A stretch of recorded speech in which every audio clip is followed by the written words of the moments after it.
Alhamdulillahirabbil alamin alladzi arsala rasulahu bil huda wa dinil haq liyudhhirahu 'ala dini kullihi wa kafa billahi shahida. Asyhadu an la ilaha illallah wahdahu la syarikalah wa asyhadu anna Muhammadan abduhu wa rasuluh. Allahumma shalli wa sallim wa barik ala Muhammad wa ali Muhammad. Amma ba'du. Bapak sedaya jamaah Masjid Al-Huda Rontorono, wonten ibu-ibu mboten nggih? Oh, kalian ibu-ibu nggih, mboten ketingal sing mriki. Alhamdulillah puji lan syukur semoga kula sami tansah konjuk dumateng Rasulullah sallallahu alaihi wonten ing saat menika sami tasih kaparingan nikmat utaminipun nikmat iman Islam, sehat dan sempat saged nindakake kewajiban salat isya dan insyaallah samae kalajengipun salat tarawih kanthi berjamaah. Shalawat dan salam kita sakit tulud wonten junjungan kita Nabi Agung Muhammad sallallahu alaihi wasallam dumateng sedaya keluarga lan sedaya para sahabat deripun lan mugi kula sami benjang wonten ing yaumil akhir saged pikantuk syafaatipun. Amin amin ya rabbal alamin. Bapak Ibu sepindah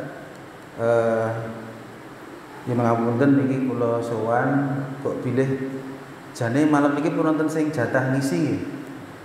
Nggih to Pak Abdullah sini. Kula desel-desel nggih.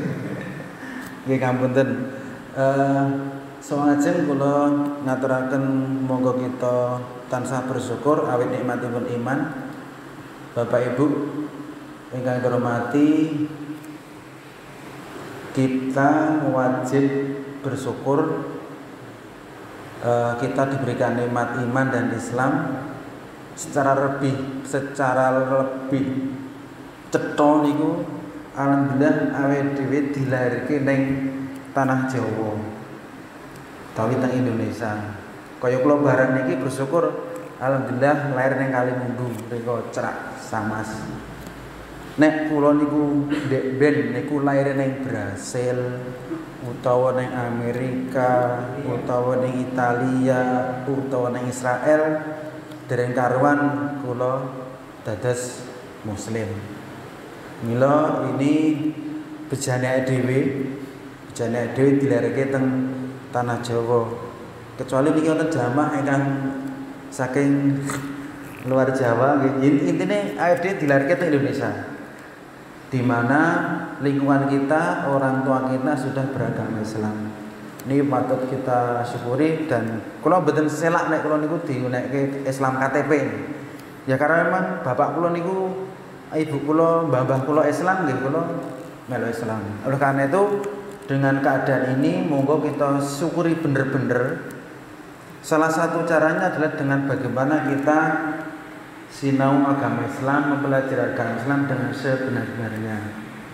Cuman sayangnya memang kadang-kadang kita itu karena keterbatasan akses, kadang-kadang awake mboten saged pikantuk pelajaran agama Islam sing memadai. Bahkan kadang-kadang juga dari sisi penceramah pun kadang-kadang nek didhawuhi napa ngisi pengawasan kadang-kadang mencandak cekel.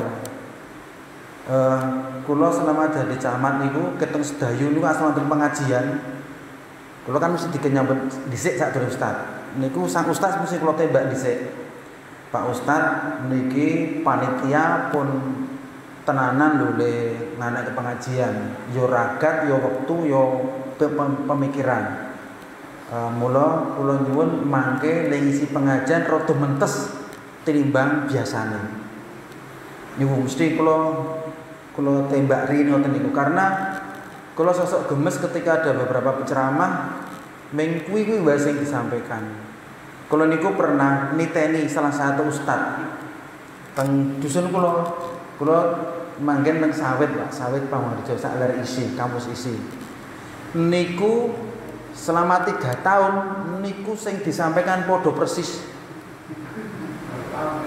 Jadi kebetulan tahun pertama niku kula rada ratek srek karo ustate, ora trek srek karo materine. Kemudian tahun kedua, iki sing dhisik kae jajal tak amatke. Gek padha ya, tenan padha ngelih. Lah terus kula niku pindah teng tahun ketiga niku pindah jamaah tarweh, nggih poso niku Pak, nggih poso tarweh ke masjid sebelah. Kok dilah ketemu ustaz niku meleh. Jajal iki mung padha ora karo sepateng den masjid kula. Lah kok padha. Nek carane ngoten niki kapan umat le pinter. Mila monggo Bapak Ibu kita belajar agama ini mboten masalah ajeng saking YouTube, ajeng saking internet, itu kan hanya sekedar alat nggih. Sing penting siapa yang bicara di internet tersebut. Kan wingi wonten sok-sok kadang-kadang sinau pengajian, sinau agama kok mung internet. Internet itu hanya sebuah alat, ojo disalahke internete. Memang ketika kita menyerap informasi dari internet memang harus bisa menyaring karena banyak berita-berita yang tidak benar, hoax. Nah, kita harus pada banding. Karena itu bagaimana kita umat Islam ini bisa cepat pinter. Ketika kula kalih Pak Kartono niki riyen aktif teng wong Muhammadiyah niku sekitar tahun 90-an niku. Riyen wonten pepatah Islam is the song, not the singer. Kula baleni Islam is the song, not the singer. Islam kuwi sebuah nyanyian, dudu penyanyine. Maksudnya Islam kuwi sing apik ajarane, ning wong-wongane dhelek kabeh. Jadi tahun sekian itu sekitar 9 bulan niku nek delok wong Islam niku kudu terbelakang, melarat, pokoke sing elek-elek. Nek delok wong Amerika jas-jasan, dasinan, ganteng-ganteng. Jadi ketok banget. Sehingga sempat napa nggih meracuni benak saya iki piye carane wong Islam iki ben ora seperti ini karena harusnya Islam itu al-islamu ya'lu wala yu'la ngalaihi. Islam iki kudune dhuwur, tidak ada yang lebih mendhuwuri lagi. Nah, nek sakniki karena pun rada mesolah. Umat Islam ora pati ketok terbelakang banget nggih. Meskipun dalam sisi teknologi kita masih beberapa langkah ketinggalan. Monggo niki kita menjadi renungan kita bersama dan salah satu caranya adalah bagaimana kita bisa ibadah yang kita lakukan ini tidak sekedar berhenti di ritual ibadah. Mas kula ngeten, contohnya salat. Awake dhewe niku sik jenenge salat mboten mung cukup jenjang-jengking dimulai dengan takbir, diakhiri dengan salam. Sebetulnya tidak berhenti di situ saja. Ketika kita melakukan sholat itu sebetulnya ada efek karakter. Nek awake dhewe niku latihan silat, taekwondo, diajari carane ngantem, carane nangkis, berkali-kali diulangi oleh pelatih itu biar ada refleks ketika ada serangan. Begitu juga ketika kita itu dilatih untuk beribadah secara ritual misalnya sholat. Ini juga dilatih agar ada efek psikologis pembentukan karakter. Sak janjanya ngoten niku. Misalnya ngoten Bapak Ibu. Salah satu amalan yang dicintai oleh Allah adalah as-sholatu ngala waktiha. Sholat tepat pada waktunya. Nek niki awet dhewe iso laksanakan benar-benar, niki arahnya membentuk umat Islam itu menjadi umat yang berkarakter disiplin. Mestinya ngoten niku. Nah, orang yang disiplin itu tepat waktu, taat pada aturan dan seterusnya. Mila kita masih sering menemui nek wonten rapat-rapat bareng nika undangane jam 09.00 WIB. WIB itu kan sebetulnya waktu Indonesia bagian barat. Ning prakteknya mboten, singkatannya dadi waktu insyaallah berubah. Jadi undangan jam 09.00 adalah jam 9:30, jam 10 kadang-kadang di cancel. Itu sebetulnya mendidik karakter dan membentuk karakter kita. Bagaimana sholat itu membentuk kita menjadi manusia yang disiplin. Kemudian syarat sahnya sholat kan juga harus suci dari hadas besar dan hadas kecil. Tempat sujud dan pakaian harus bersih dari najis. Itu kan membentuk karakter bersih. Awake dhewe nek jeneng wong Islam kudu resikan. Makanya pripun carane karakter bersih itu terbentuk di pribadi kita, lingkungan kita, dan jamaah kita. Makanya kalau kemarin ketika pertama di Sedayu dan di sini di Banguntapan, kalau langsung gaya gebrakan sik jenenge dalan niku kudu resik ngisor dhuwur. Panjenengan nek kemutan 2019 Taman apa Pasar Ngipik Lawas preso to? Tak jembrung ngoten niku. Kula teng mriki niku 5 Agustus 2019. Minggu pertama bulan September Pasar Ngipik Lawas pun kula resik nggih. Jadi dan ternyata respon warga itu sebetulnya juga ingin yang bersih. Jangan-jangan waktu kula ngeksekusi Pasar Ngipik Lama itu kan kula pengen dengan dudukuh ngipik itu dudukuh piye carane pertelon iki kan waktu itu banyak ada beberapa pohon sing pang-pange mangelung teng dalan. Wis niki diketok wae ben padang. Tapi ternyata melebihi ekspektasi saya. Sing lor dalan niku wektu niku peleme agek awang akeh ngendika kula Pak Haji niku Pak polisi Pak Camat pun niku peleme disikat men sak poke ben resik sarung sesuk nek timing dipotong ya mengko nganu tukul meneh mindon gawene. Jadi niku Pak dilalah waktu ini kan kula meng targete ngersiki pang. Ternyata beberapa warga ngendika kula Pak Camat niki pripun nek tembok isan diresiki. Kula yo batin lihat jengresi pripun wong tembok kandele rong batu didemok kowe ora bakal obah. Sing penting Pak Camat angsal mboten angsal ngoten. Ternyata sing mundhut preso kula terus ngebel Pak Bambang putrane Pak Suradi. Let setengah jam bulldozer teko, sak jam rantas. Jadi itu salah satu bagaimana salah satu yang saya lakukan bagaimana karakter bersih itu terbentuk di pribadi kita sebagai orang Islam. Sehingga di Kecamatan Banguntapan itu kula nggawe branding yaitu Banguntapan Smart People. Bagaimana kita menjadi manusia yang smart. Jadi ini Bapak bersih sehingga nanti kita ketika karakter bersih ini terbentuk di pribadi kita masing-masing, maka kebersihan itu akan menjadi karakter kita. Wong kok resik banget toh. Kebone ora jembrung, kamare ya ora teng busasi. Bola nganu kok. Yai muslim dadine ya wajar. Tapi yang kita lihat hari ini kan masih banyak Pak, masih banyak beberapa lingkungan kita yang masih seperti itu. Kemarin saya sempat mendatangi beberapa warga yang menaruh barang di bahu jalan. Kulo niku paling sebel nek ana bahu jalan mbuteleh barang sing ra genah berhari-hari berbulan-bulan apa meneh malah ditanduri kolonjono, ditanduri kates. Jadi yang saya lakukan di Banguntapan kaitannya dengan warga masyarakat, yang pertama targetnya adalah jalan. Bagaimana jalan itu bisa ngisor resik, dhuwur ya resik. Itu beberapa hal yang saya sampaikan Bapak Ibu, antara hikmah sholat, dan ini baru sedikit gitu. Karena nanti targetnya sebetulnya sholat itu tanha nganil fahsyai wal munkar. Sampai hari ini kula dereng bisa memahami kenapa sholat kok iso mencegah dari perbuatan keji dan munkar. Kula dereng iso nyambung.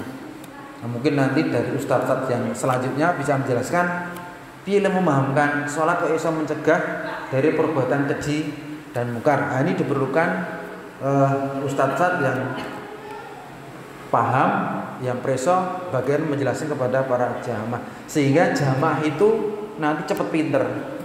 Itu antara lain Bapak Ibu yang kami sampaikan, dan berkaitan dengan ritual ibadah juga.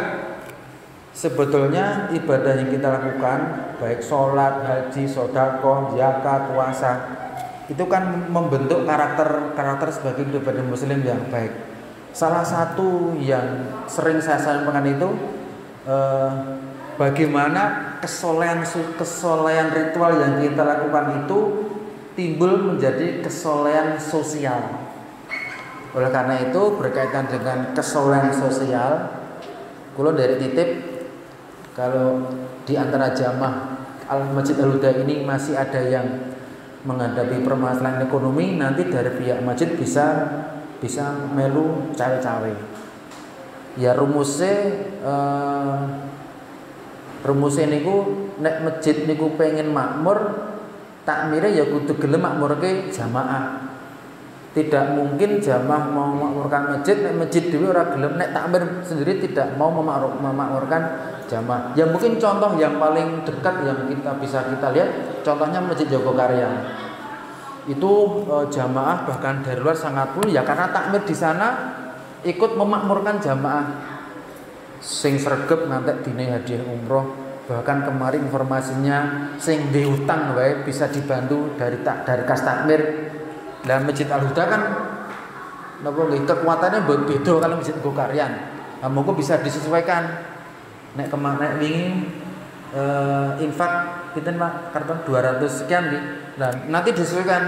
Yang penting nanti dari masjid ini ada skema kepada jamaah-jamaah kita yang masih membutuhkan, misalnya sing difabel, kemudian sing jumpo, sing urip dhewe, tidak punya pekerjaan, itu bisa dibantu. Atau misalnya ketika sedang sakit atau ada yang keseripan bisa dibantu. Ada skema dari kas takmir kepada para jamaah.